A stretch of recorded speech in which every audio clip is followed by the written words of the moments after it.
Hello friends, welcome back to What's the Fact. I hope you are doing well there. Kindly comment how many provinces or countries you have traveled, what's your experience. Kindly subscribe and click on bell icon. Born in the US and currently residing in Portugal, Gina Morello has traveled to all 193 United Nations member countries. 90% of her travels are solo. Before the COVID pandemic, she was employed as an aviation consultant, but she has since transitioned to freelance work. It took her 20 years to visit all the countries and she is now planning to explore unique and adventurous destinations. Let's see her answers. When did you decide to visit all the 193 countries in the world? In 2012, I randomly calculated the number of countries I visited and that was the turning point. I had visited 90 countries by then. Therefore I aimed to complete visiting 100 countries. I achieved that milestone the same year and decided to visit all the countries in the world. What was the first and last country you visited? The first foreign country I visited was Mexico. The 193rd country I traveled to was Mozambique in Africa. When I landed there, I was overwhelmed with joy and tears. That was a very special moment in my life. How much did you spend to visit all the 193 countries? I had the opportunity to travel to many countries for my work in the early stages of my career. Aside from those travels, I have spent close to $5 lakh APPX. 4.1 crore rupees. Which are the 5 countries you like and 5 countries you don't like? That's a very difficult question. Each country is attractive in different ways. When considering natural beauty, I would pick Antarctica and Norway.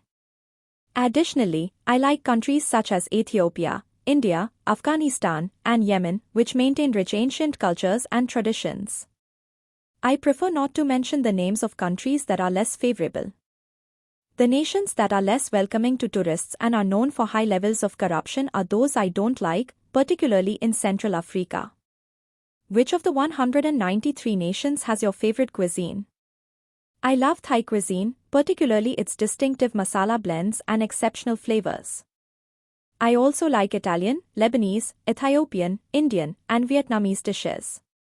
I embarked on an intriguing project titled A Taste of 193, which aimed to prepare one recipe from each of the 193 countries in my own kitchen and document the experience.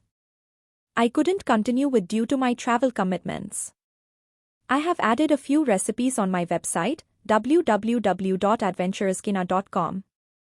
Where all did you travel in India? I visited Mumbai, Goa, New Delhi, Agra, Kolkata, and Chennai during my previous visit to India. Currently, I have returned to India to experience the Hornbill Festival in Nagaland, where I will stay for 3 weeks. India is one of the 2 countries that have profoundly influenced my passion for travel, the other being Vietnam. The cultural experiences I encountered in India was so different from those I had previously observed. It was a cultural shock for me. But I really enjoyed it. Which country and its citizens do you consider to be the most peaceful? I have felt Iceland as a place of tranquility, reflecting the peaceful nature of its people, nature, and community. This perspective is deeply personal. This is also a country with no military presence. The people here prioritize sustainable environmental practices and social equality. The beauty of Iceland, characterized by its hot springs, waterfalls, and snow, is truly beyond description. What advice would you offer to women who enjoy traveling alone? A. If you have decided to embark on a solo journey, then do not wait for a partner or a friend. If you rely on others for travel plans, that may result in missed opportunities. If you are traveling solo for the first time, it is advisable to select a nearby destination where language barriers are minimal and thereby reduce your stress. Always conduct thorough research on the destination you are planning to visit. Pay attention to what you shouldn't do and areas to avoid. Always inform one trusted person about your travel itinerary. Refrain from sharing personal details on social media platforms. Always ensure that your mobile phone is fully charged. Familiarize yourself with some basic phrases in the local language for daily use while traveling. Prioritize on finding a safe accommodation, and if you are opting for a dormitory, make sure it is exclusively for women. Most unfortunate incidents tend to occur during late night or early morning hours, so it is wise to avoid traveling during these times. What country would you consider the most women-friendly? Iceland, the place I have visited 4 times, is the most women-friendly country.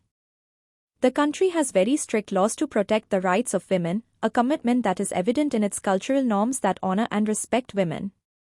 Norway, which I have had the pleasure of visiting 5 times, boasts significant gender equality and a low crime rate, allowing me to feel safe walking anywhere at any hour.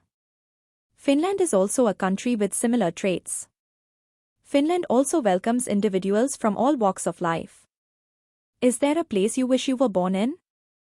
The place I love the most is where I am staying right now, Lisbon, the capital city of Portugal. I am very fond of the culture and the people of this city. Lisbon gets an average of 300 days of sunshine per year. Additionally, the public transport system is exceptional. The city is designed in such a manner that one can easily navigate it on foot. And now I have stopped using my car. The extensive beaches and the mysterious forests of Sintra are ideal for exploration during leisure time. Throughout my travels to 193 countries, I frequently reflected on the values that have been instilled in me over the years. I felt that my birthplace, the United States of America, did not align with my evolved beliefs and values. Portugal and other European countries resonated with the way of life and values I believe in. Therefore, when I am in Lisbon, I truly feel at home. Thank you. Think positive, be healthy, be happy, live long, and see you again.